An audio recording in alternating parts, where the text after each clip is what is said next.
Блас усиливает ураган первой категории в Тихом океане Мексики. Циклон Блас, второй в Тихоокеанском сезоне, усилился в эту среду. Ураган первой категории у южных берегов, как сообщает Национальная метеорологическая служба Мексики.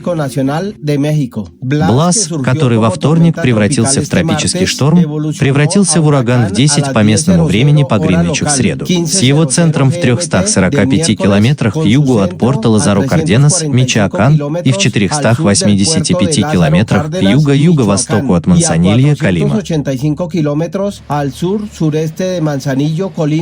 По данным Национальной метеорологической службы, это явление добавило.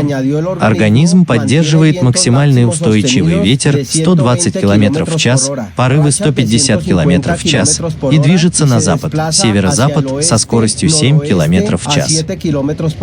Он не предвидит, что он коснется земли. Национальная метеорологическая служба предупредила о проливных дождях от 150 до 250 мм в южном штате Герреро, а также обильных осадках в Колиме, Халиско и Мичоакане. На западе страны также будут порывы ветра от 70 до 80 км в час и прибой высотой от 2 до 4 метров на берегах Мичоакана и Герреро.